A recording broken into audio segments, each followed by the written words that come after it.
Hello and welcome to Meet Our Makers, an artist interview podcast produced in association with Beats Per Minute. I'm your host, Jeremy J. Fissette. On this episode, we get to meet Nite Jewel. Nite Jewel is the pseudonym of singer, songwriter, producer, instrumentalist Ramona Gonzalez. In this chat, we discuss quite a bit about her brand new record, No Sun, which came out this past summer. We talk about how her musicology studies and her personal life kind of coalesced into this record, how she used strains of minimalism, used lots of negative space, as well as studies in women's lament from throughout history. We discuss her history in the chillwave scene and why so many non-white and/or non-male artists are left out of these kinds of conversations. We talk about a lot more too, and I hope you enjoy. Thank you for listening. This is me meeting Nite Jewel. Hi, can you hear me? I can, yeah. Oh, cool. I'm gonna keep my camera off because it's just easier for me to listen. That's fine. I usually leave them off unless people want them on, so Awesome. works for me. Cool. How are you? How are you doing? I'm good. I'm a little sleepy today, but I'm drinking an espresso, so I should be more peppy in a second. Yeah, we'll chart your peppiness as we go through the talk. How have you been lately over these past few months? Well, I finished an insane year of like Zoom teaching mid-June. Mm-hmm. So I've only just gotten a break recently. And then that break kind of coincided with doing a lot of like family stuff and then promotion for the record. So I've tried to relax, but I've just been like really busy in a different way.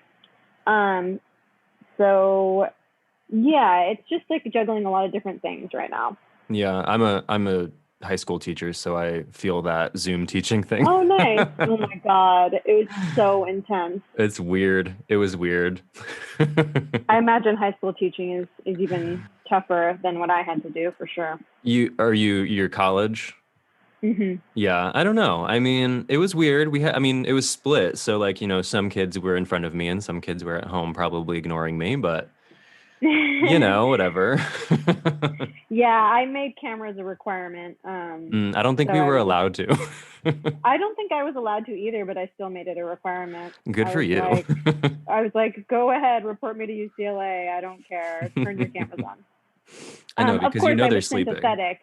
I was sympathetic if there was, a special case. Right. But because I'm a student as well, and getting my PhD, I know what camera off means most of the time. It means you're doing something else. Mm-hmm. Maybe sleeping, maybe off in another room. Hanging with your friends, drinking wine. Yep. Yeah. So it's just been like a really intense year of teaching, and then visiting with family after not seeing them for a really long time, and promoting the record.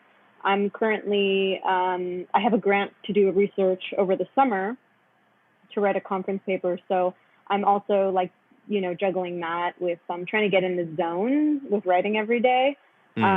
So like, there's just like a lot of different like facets going on right now that I'm just trying to keep track of and get into a rhythm. Yeah, it sounds like you have a lot of plates spinning right now. Yeah, quite a lot. Maybe that's not any different for you, really.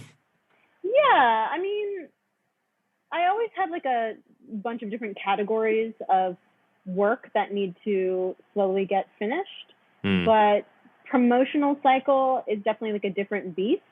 It requires a different kind of like mindset than my favorite parts of the music process, which are the creative parts. But all in all, I'm really happy with the way things are going. So everything's good. Do you like that you have these other realms of your life, though, that it's not all just the music? Oh my God. Yeah. I mean, for when I wrote my first record, I was in college studying philosophy, and by 2009, I had graduated, and so from that point on, during my music career, I was, so missing academia and just learning. And I, over the years, considered different philosophy programs to enter, and was researching, looking at, MA programs, looking overseas, just, I even thought about law school at one point, just because I love like logic puzzles and stuff like that. But nothing really stuck. I didn't want to do those kinds of disciplines. So I always felt really sort of like wistful about academia. And it wasn't until a professor of mine named Bruno Luschwarn, who sadly passed away recently, he was a professor of mine at Occidental. I was touring Liquid Cool and just talking to him about how myopic I felt like life is as an indie musician, as a career musician. And he told me about this musicology program at UCLA. And he was like, they love performers. They love artists.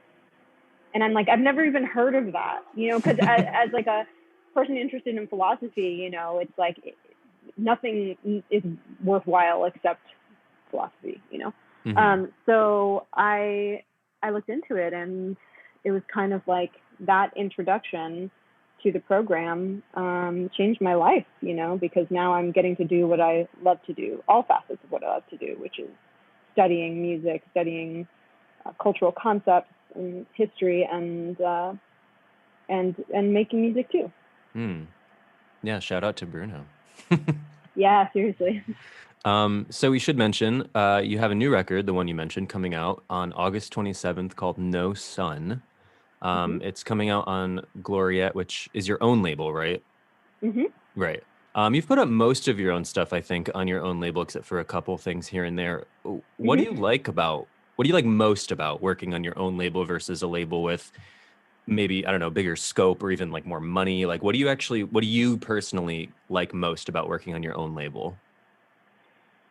I mean, probably getting all the profits would be number one. That's a really good one. Number two is not having to answer to a group of mostly white males who are usually wealthy or just sort of like out of touch with like who I am as a person. So those two things are definitely my favorite.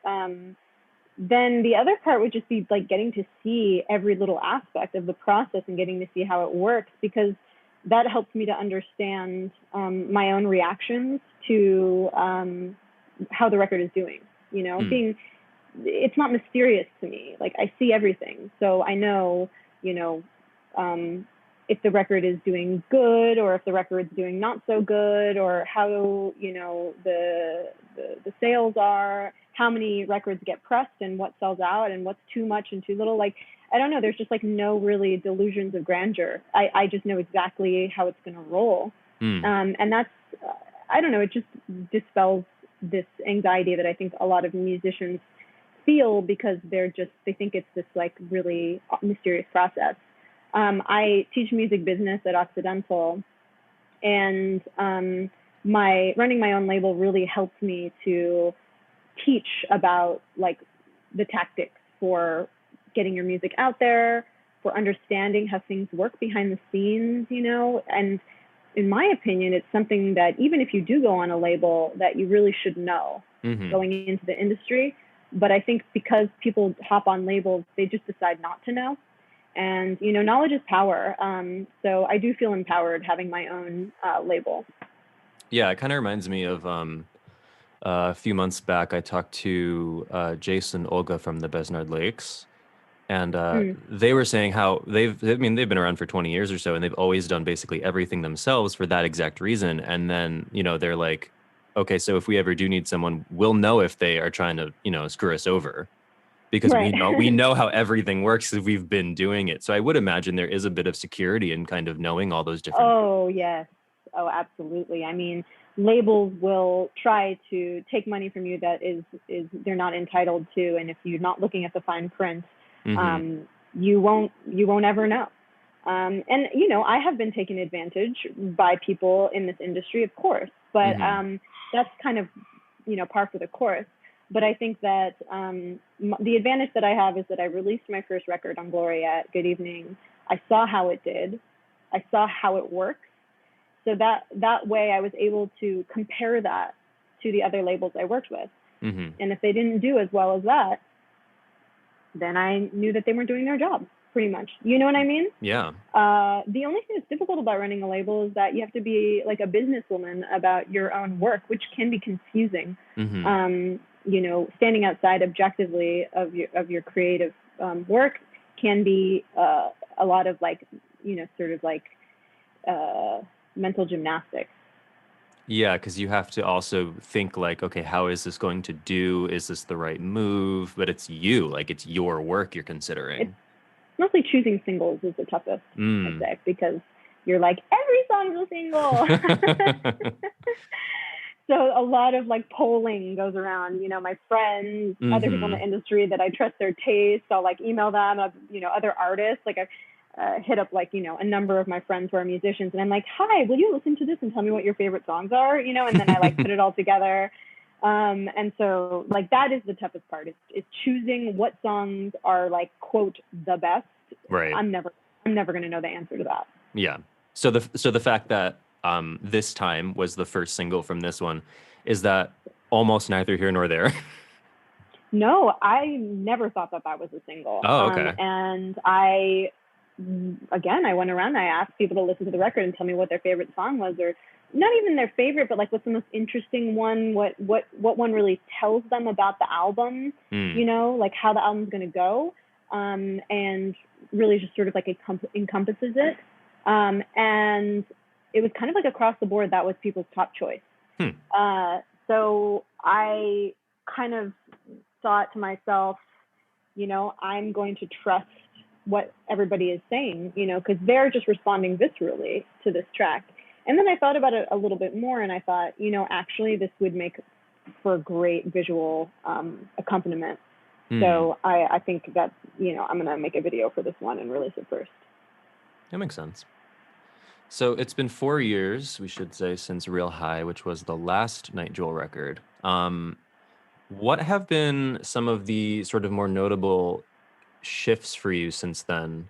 And how do you think this new record reflects those? I'm especially interested in this because you mentioned your studies in musicology, and I've read a little bit about this new record and how specifically the art of the lament and the women's musical lament was sort of an integral piece of the puzzle for you. So how did that, and then also sort of just like life's changes, like how did that factor into this record? Well, you know, the life changes happened first, and that led to a lot of potent feeling.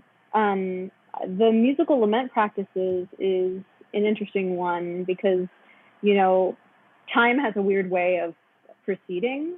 And although I hadn't thought about lament specifically in terms of scholarship before I wrote this record or wrote any of my music, I guess what my studies tell me is, you know, this is a practice that women have been doing since, you know, the beginning of time. And women have been singing sad songs, and they've been elected to sing sad songs. And over time, there's been conventions and techniques that have been developed to communicate that a song is sad.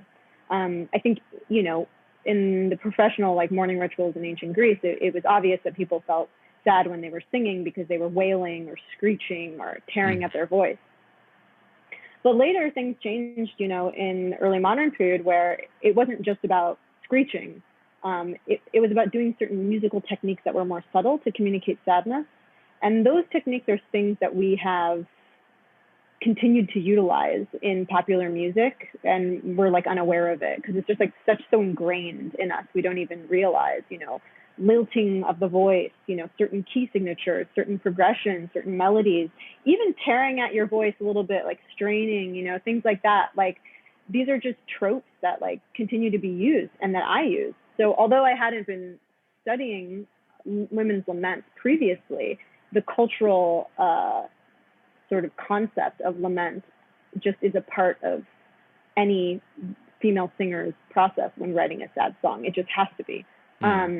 So I'm going through this horrible period in 2018, you know, my marriage is ending, my husband leaves me, I'm, you know, in an intense state of grief. And did I say to myself, I'm going to make a lament? No, I didn't even have any idea what that really meant. But I just conjured the feeling and used my musical skill and technique to communicate it, later realizing that a lot of what that meant was engaging with the history of women's mourning practices. Like kind of accidentally drawing on this inherited historic thing. I don't even know. I wouldn't use the word accidentally. I would just say, you know, maybe involuntarily, like, you know, like, for instance, there's like a chord progression in Before I Go, which is a descending tetrachord and in A minor. And did I think about the fact that that is almost always used in classical music to signify a lament? Absolutely not. Have I played classical music my whole life? Yes. You know what I mean? So that's more what I'm talking about. It's not accidental because it's in my hands and in my soul.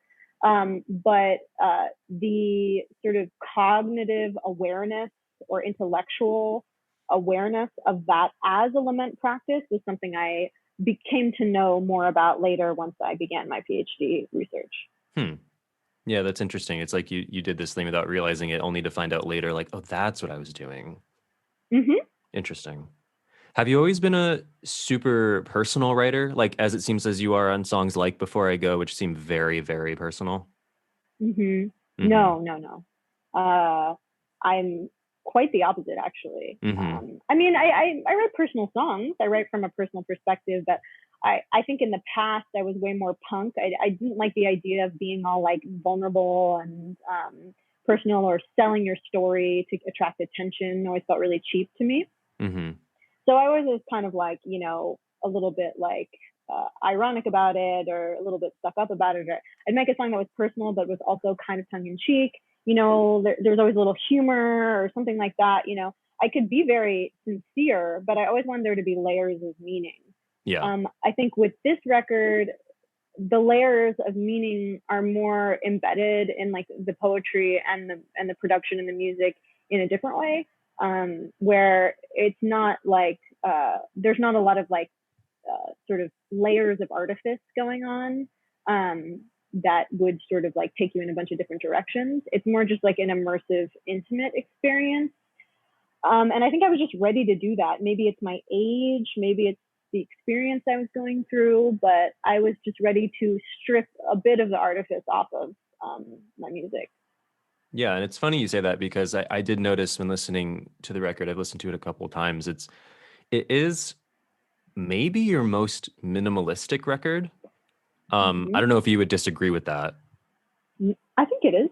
Yeah, it's very spare. Like you say, like the artifice sort of is gone. It's very, very intimate. That's a good word for it. You know, your voice is very upfront. Were you, let me rephrase. Are you sort of a minimalist at heart, or was that just kind of like what happened?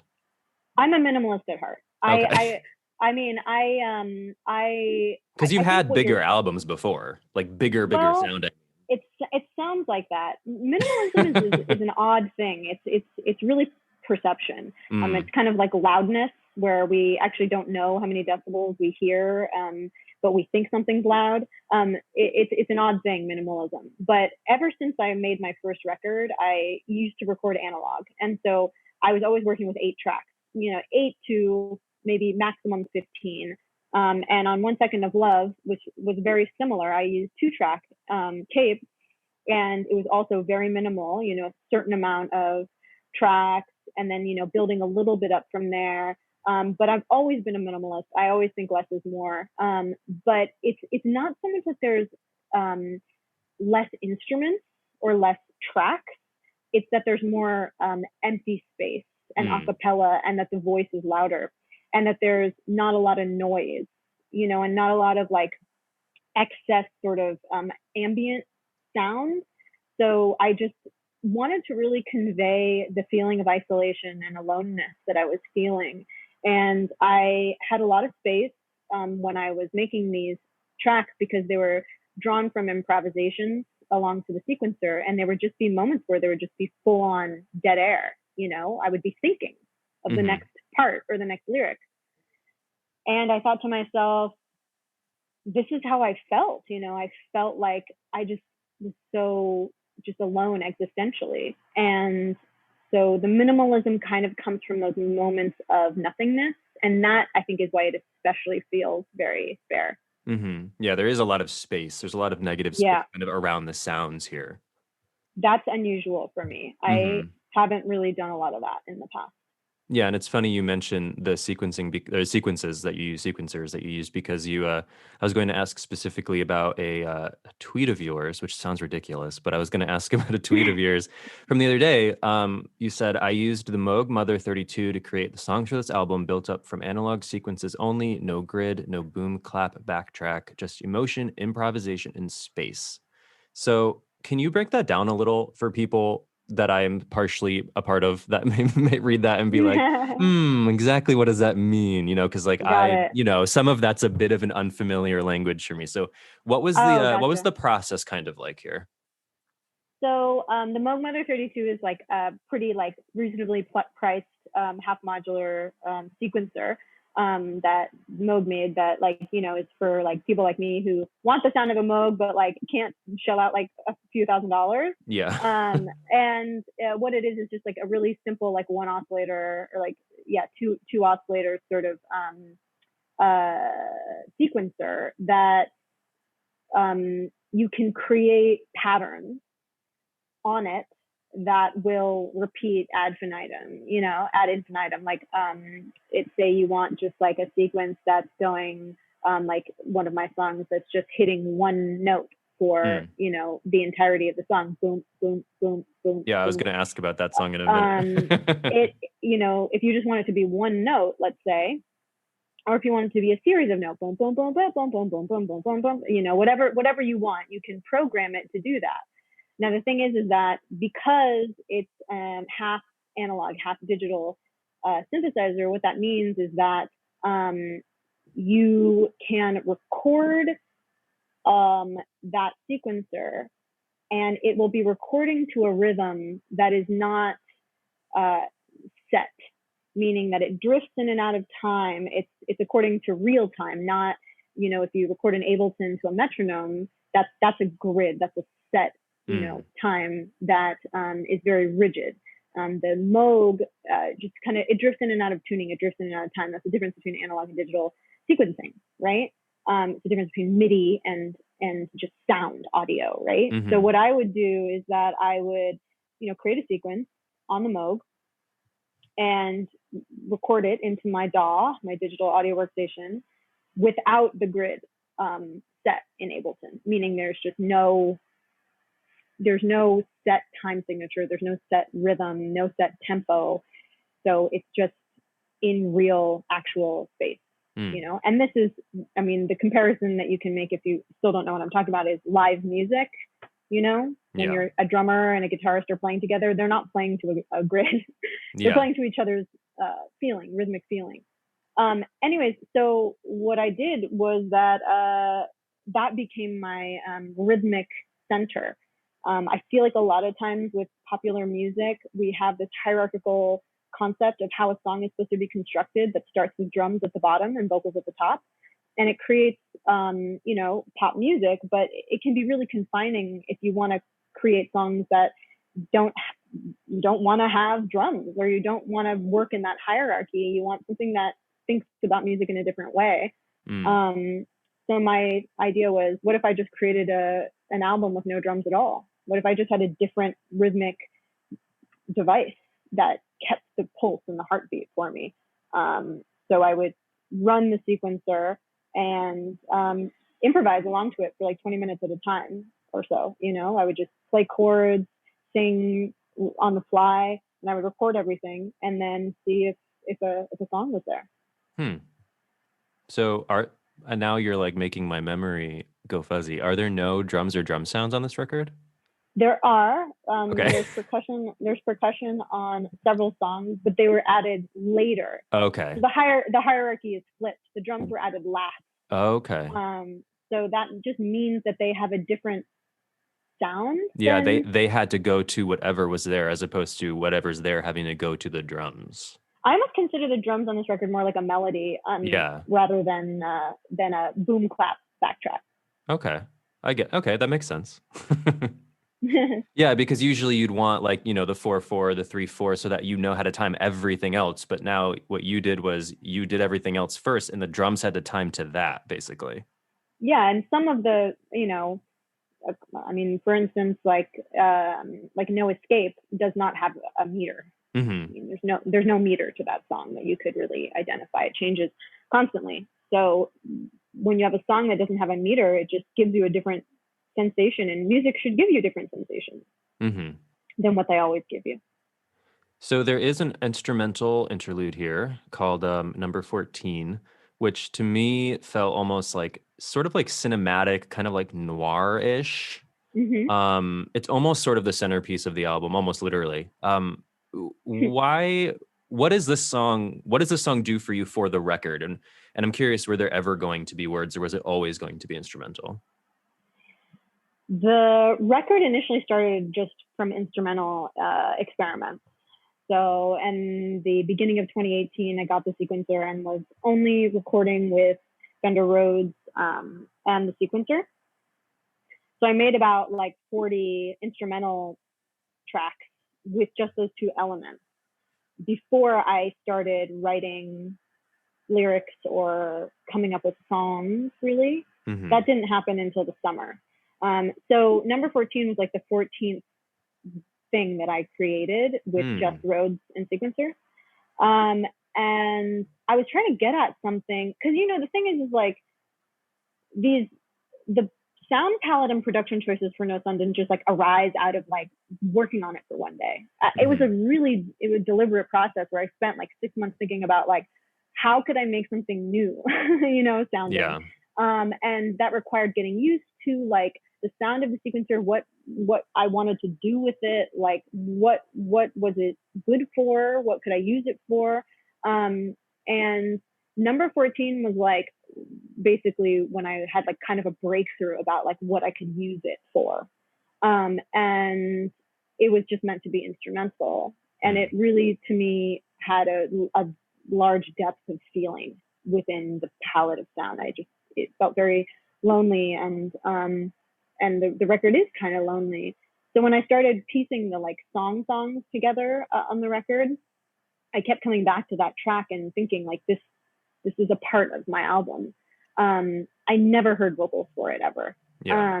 And I asked my friend Brian Alan Simon, who's a horn player here in LA, if he would contribute sax to the song. And I was going to ask who plays the sax.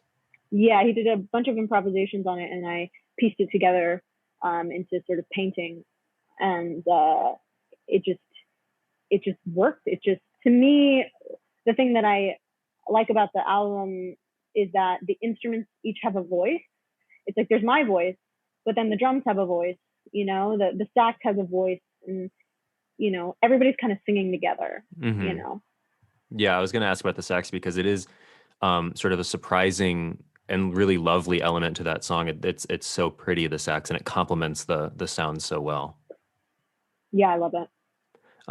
So you mentioned a couple of the sounds you've used on this record, but one that I also specifically wanted to ask about was your voice, because it seems like your voice is maybe being used as an instrument in addition to a melody and lyric deliverer. It's also sort of an instrument unto itself, maybe more than ever. You have like often you have these big sort of choruses of your own voice, these twins of your own voice, especially on the opening track. What were you trying to do with your vocals here that felt different maybe than on prior records? Were you trying to achieve that kind of like choral effect here? I mean, I love background vocals. I think I as far as like what I was trying to do with my voice, the vocals were one of the only things. There was a few things that were not recorded at my house, the vocals and the drums. And the point of the vocals was basically just to make them pristine. And really, really soft and pristine, just feeling so close to the listener. Yeah, they're almost like a string section in a way. Yeah, I mean, especially on this time, the background vocals are definitely like a pad or something. They're just, you know, when you're creating background vocal parts, they just have to contrast what the main vocal is doing a lot of the time, you know? So the idea was just to create stacks of harmony that could provide the, like, you know, counterpoint for what the main vocal was doing, which was being very direct. I'm curious who, if anyone, was like whose work was sort of keeping you afloat in this time or inspiring you in this time. Because for me, as a listener, the only things that really sprung to mind for me were in the first song. I think you kind of alluded to it earlier with the single note for a while. The first song opens with about a minute of a single note. It gave me, I don't know if this is a silly comparison maybe, but it gave me a lot of like Oh Superman vibes. Oh, nice. Yeah, I love You Laurie know, like Anderson. that one note kind of thing, just repeating Yep. and then slowly evolving. And then I kind of got a little bit of like Juana Molina vibes. Yeah, I haven't heard Juana Molina, but um, I'd say like the main. I wouldn't say that I had like touchstones for exactly the actual craft of the song. Really, those were just coming from sort of like an innate, just like first thought, best thought kind of place. You know, like I said, like working with the sequencer and with the Fender Rhodes, I wasn't really thinking about other genres. I was just thinking about like the sound. Right. I mean, in some cases, I was thinking about ambient music. Like I was sort of like thinking about what makes like Aphex Twin good. What makes Aphex Twin different than Brian Eno? What makes Brian Eno different than Susumu Yokota? What, you know, I was thinking about like these minimalist ambient records, and I'm like, how do they pull this off? Yeah. You know? So I studied that for a while, and I took a bunch of notes and thought about like, how simple can I go? You know, as far as like the like other pop music, you know, the main people that I was looking to, not for inspiration as far as like how the songs are made, like the songwriting, but just ethos, were like Frank Ocean's Blonde and Tirza. Oh, I could see Tirza's that. Devotion. Yeah. And not because, like I said, not because the songs were the same or anything like that. Songwriting is super different. But looking to them to see like how far can you take pop music, you know? Yeah. And you know, if I would start to get doubtful, like maybe this is too out there, or maybe this is too simple, or maybe pop music has to do this or that, I would just stop myself in my tracks and just listen to those records and just be reminded that, you know, you can do anything you want. So those records, especially Blonde, I listened to like pretty much religiously as I was making this record. And then I listened to just a lot of jazz, honestly, and a lot of ambient music. Yeah, I could see sort of like the strains of that in this record, just sort of like informing it as opposed to maybe being touchstones, as you say. Yeah, yeah. I think like, you know, I tried to make this really just like a pure expression of like who I am and like my musical background, as opposed to doing a sort of like marketing research campaign around like what's cool right now. You know Yeah. what I mean? Yeah. I've never worked like that. I just don't find it inspiring. So yeah, it was just about artists who are like working against the grain, but are still creating like catchy, infectious tunes out of like very odd elements. To be super nerdy, and speak in like teacher talk, it feels like work, this is like your work's consulted versus your work cited. Yeah, yeah, exactly, exactly. You just No, like no, that's a listened, you great you like took it in, and then you're like, all right, I'm gonna go and continue. that's a great analogy. I like that. I should make all my students listen to this and so that they get the Totally. difference. Exactly. No, that's a good idea. So before we move off the new record, I did have one more question about the name of the record, because I had been unaware of the Sun Ra song that gives it its name, When There Is No Sun, which ends your record. It's a cover of the Sun Ra song. what was it about this song that made you want to cover it in the first place, and then to go even further to name the record after it? Yeah, I think, I was creating all these instrumental tracks. I was starting to write songs, like actual songs. I was, I didn't have a place to live during this time that I wrote most of the songs for No Sun. And I was staying at a friend's house. And I mean, I've always loved Sun Ra, like love his records and have listened to them forever. And a friend like sent me that track and said, remember this, kind of thing. I love this track. And I was listening to it, and I was like just really inspired by it at the time. And I decided for fun just to do a cover of it while I was just in my room. I mean, I was carrying my setup with me everywhere I went. And I just started recording it. And when I finished recording it, I thought to myself, oh, this could be something. I think this could be part of this could be an album, like with the other songs that I had. It was kind of like a defining moment where I started to see the album coming together.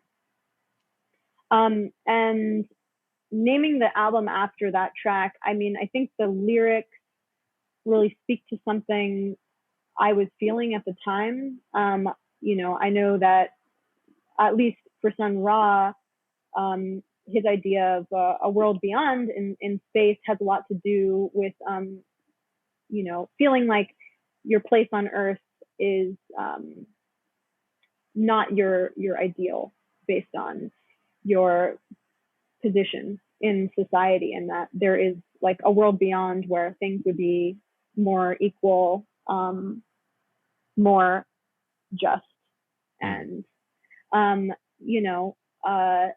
that at the same time, while that's a place that has a lot of potential, it's a scary place. It's to imagine a world beyond the one we have now takes a lot of courage and bravery. I think for him to imagine, and the lyrics. I'm not putting words in his mouth, but this is just like my interpretation of it. Mm-hmm.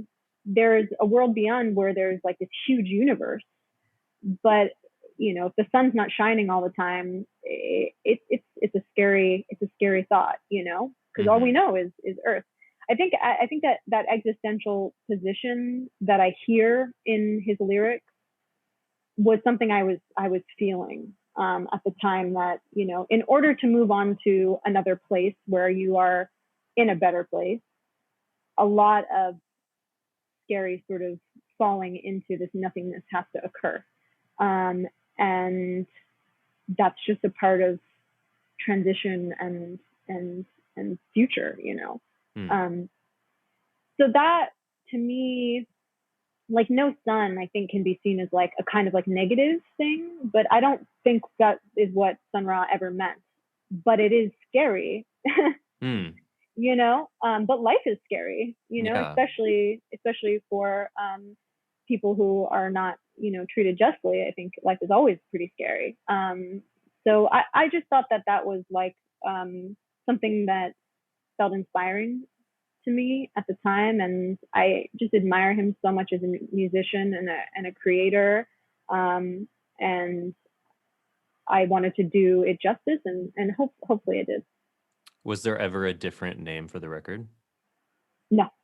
Okay, so it was always going to be in homage almost to him. I mean, the name of the record isn't an homage to him. It's just, it sums up the feeling to me, Yeah. I think the homage is just in the cover itself. Yeah. So before we start wrapping up, I did want to ask, even though this happened a little while ago, since I have you here, I wanted to ask about the whole chill wave thing. Oh yeah, sure. So I don't remember when it was that you had spoken on, I think it was started on Twitter, and then I'm sure other people interviewed you about it, but where you were talking about sort of the history of chill wave it was shortly after some publications that maybe we'll keep nameless. We'll decide in a minute. Oh, no, you can talk about it. Larry and I have talked extensively about it. So It's not even like taboo or anything. Okay. So yeah, it was a Pitchfork piece. And basically it was the history of chillwave, and you weren't like angry. You were just sort of pointing out that a lot of the history and a lot of the discussions around this genre that sort of dominated like the late 2000s, early 2010s, we're kind of the conversation was pretty dominated by the white guys. And you were sort of talking a little bit about how these conversations frequently, if not always, left out people like yourself or other women, or especially women of color, who did contribute to this genre. I mean, you put out your debut record right when that genre was starting. You were at the forefront of it when it was kind of beginning. Why do you think that happened and continues probably still to happen around genres like that or certain musical movements? And do you even still consider your work to be within this realm? I never considered my work to be okay. This realm. I don't know. You sidebar. I don't know if any chillwave musician actually would call their work chillwave. I think that the musicians cited by Larry would consider themselves chillwave for sure. Okay. I think that is fine for them. I think that Pitchfork was just a super white bro culture at the time. It always had been. I pointed that out in a number of different ways during that time in 2009, that not having to do with me at all. They never covered Black music. They never covered, they covered way too much white indie rock done by men. I mean, this is something that I had been tweeting about forever, and people got super pissed at me, like who were like defending their friends at Pitchfork or whatever. I mean, I remember this, I can't even remember what his blog was, but I said something about how, oh, look, Pitchfork is getting into rap music. Good for them. And some guy like came after me defending them. I'm like, who needs to defend Pitchfork? I don't get it. Yeah. But so they're doing fine. Yeah, exactly. I had always been talking about this. They sort of had a problem with Nite Jewel since the beginning. I'm not sure why. I think it was just because I was pretty punk and I didn't give a shit. And I also didn't pander to journalists. I wasn't trying to be their friends. I wasn't like emailing them or kissing their ass, which I think a lot of people did. I was also just like, I was a weirdo, and I was an unlikely person to be in this industry. I had no history. I had no like famous dad who's a Mexican pop star. I didn't have any money. I wasn't on a label. I was just like this weird random person who had made something cool. So I think that was like hard for them to put me into that narrative. It didn't make sense to them that I would have like invented a genre, Right. So they had to use what they saw as like legitimate sources for that.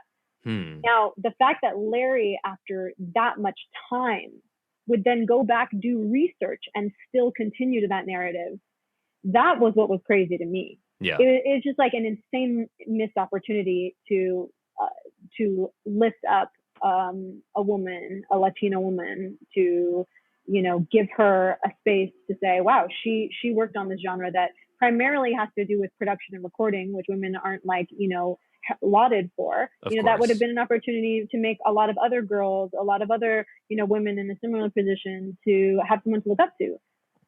So, and I didn't even read the article or know about the article. It was fans who sent it to me, and they were like, what the fuck? And I'm like, reluctantly, I do have to claim that I started this, because I was the first person to release music that was dubbed this. I inspired these artists that Larry wrote about. These artists that Larry wrote about, I was their favorite band. You know what I mean? I'm not even making that up. These are people who like put me in their MySpace top 8. You know what I'm saying? Like, it's not even controversial. You know? So for me, it was just like, Larry, what the fuck? Yeah. But then we did our interview. I think I actually remember reading that now that you mentioned that. He was super cool. It was a good interview, all that kind of stuff. It doesn't change the fact that, they haven't updated the article, they haven't said, they haven't, corrected anything, they haven't made an effort. but it's like, that's life, you know. It's like, Yeah. I think that like a lot of people are used to not being credited for their work, and certainly, you know, people, Black women and men who have, you know, done a lot of the legwork for like all of American popular music were not recognized by Pitchfork at all until very recently. Yeah. And so I can't even complain, because that was some crazy shit. And you know, it's just wrong, and it continues to go on. I mean, we see this stuff with TikTok. You know, where there's just gatekeepers, and it's wrong. Mm-hmm. But hopefully, you know, it changes over time. I'm not making any bones about it, because I never wanted to be associated with Chillwave in the first place, because I think it's lame. But it's like, I just had to say something because I thought it was like kind of absurd, you know, even if I don't want to be like associated with it. I'm just like, come on, do your research. Yeah. But yeah, I'm in a very privileged position. Like, my work is recognized by that website, and you know, they're supporting the new album, and they are recognizing my work. So it's like, I feel in a privileged position, and there's plenty of people that aren't being recognized at all, that nobody knows their name at all, and they're doing a lot of legwork, and they're inventing genres every day, and they're not being recognized because they don't fit into this like cookie cutter mold of what these blogs see. But hopefully, you know, that's changing with time, and that's all we can say, really. Yeah. Well, as someone personally who spends not a little time sending his work to various blogs to no response, like, yeah, it's, you know, it's a trek. It's hard out there, you know. It is hard out there, you know, and there's so many people now that it's like almost impossible unless you have some sort of leg up. I don't know. That's what it feels like. Yeah, I mean, I tell my students that it really is just the most important thing is about artistic vision, and you know, there's no magic formula for the business of it, but if your vision is strong, then that will get recognized over time. I truly believe that, you know. It may not be recognized on like you know, Billboard magazine, but people will recognize it, and there'll be a slow sort of incremental build. I mean, that's what happened with me, you know. Well, 1 Second to Love was kind of a turning point in visibility, at least, although I know that brought its own sort of surfeit of issues as well. 1 Second of Love brought a little bit more visibility. Yeah, it did. But in a way, I already kind of had a lot. I mean, I think it made Nite Jewel a little bit more respected outside of like, you know, cutesy pop stuff. Like, so the New York Times was writing about it, you know, and Uncut was writing about it, and I was like, all right, you know, I felt good about that. But I think even without like that recognition, the music would have built over time. You know, when I talk, like, one inspiring story that I hear my ex talk about actually is working with Anderson .Paak, and right at the beginning of his work with Knowledge. And you know, I guess Anderson was in the studio recording something, his vocals, and my ex was like, oh my God, like, you're incredible, dude. Like, how do you put those vocals together so quickly, and the harmonies and the lyrics, like, it's insane. And Anderson's response was, dude, I've been doing this for 12 years. So, you know, and look at him now. It's like, I think that there's this expectation that you're supposed to make it right away, and that is definitely an illusion. Yeah. It's an absolute illusion. Well, it's funny because we see those bands happen even there's new ones every year where, like, you know, every member of the band is somehow like 19 years old, but they are so wildly the exception, you know? Oh yeah. Oh my God. I say to my students, I'm like, you think that you're going to be the person to make the next mega pop hit? Like, you think that's going to be you to make a generic pop hit? I'm like, nah, there's 50 other Disney stars and upcoming Disney stars that are making that pop hit before you, and they're 10 years younger than you. Yeah, absolutely. Make something interesting. Make something fascinating and captivating and cool. Don't make something generic.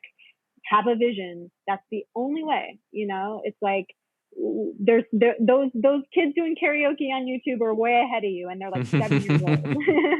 And I never saw myself that way. I never saw myself as a pop star or a pop musician, ever.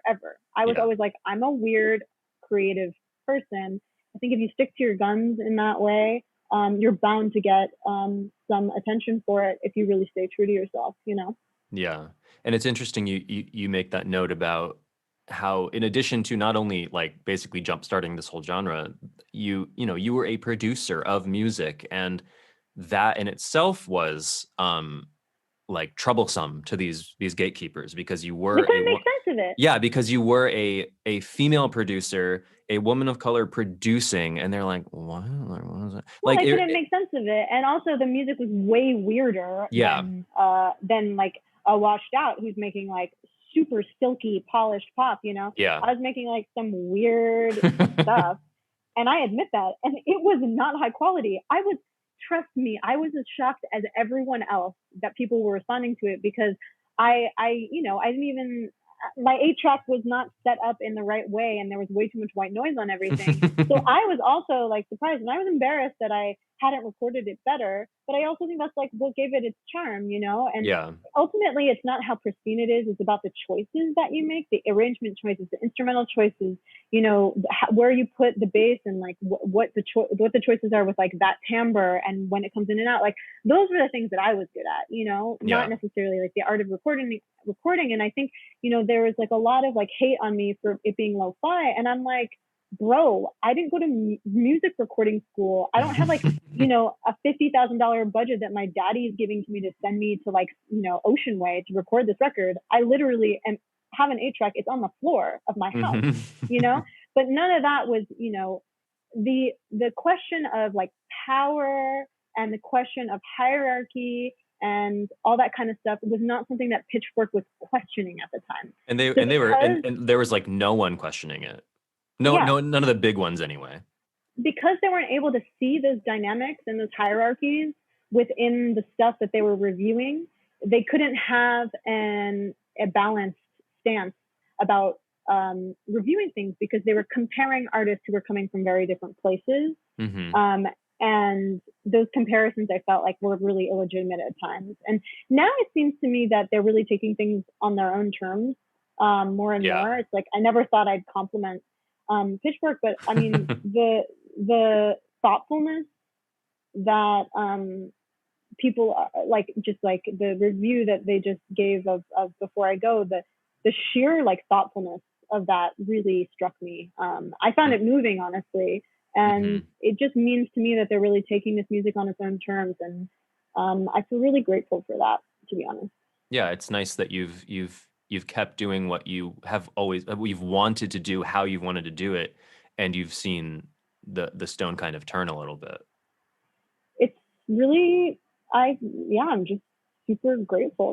That's all I can say. Yeah, like, it's great you didn't have to do some huge upending of your sound just to get this. Like, you really are you've always made what you wanted to make, I presume, and it seems like you still are. Yeah, and I'm glad that people can come along with me for it, including, you know, the people who've always listened to my music, you know, that they're not like, WTF, Nite Jewel. Well, it's also nice that you know, women in production are getting more of a voice and more of a presence on these bigger pages, because I mean, what was it, like the mid 2010s that it took until like Bjork started getting respect as a producer? Like, even though she's been producing her own shit, at least co-producing her own shit since the very beginning. I know, that whole narrative is so tragic. Again, this is why I feel like I'm saying, it's like, I'm not even trying to complain. I haven't even experienced the kind of like discriminatory practices that other people have. So yeah, I know. I talked with the guys from Matmos a few months ago who helped her on Vespertine, and I brought that up, and they're like, yeah, we did like 20, maybe 15% of the production on that, and the rest was her, but like, we are the ones who got all the credit. Like, that's just the way it was, you know? So I'm glad things are kind of changing now. Hopefully, it seems they are.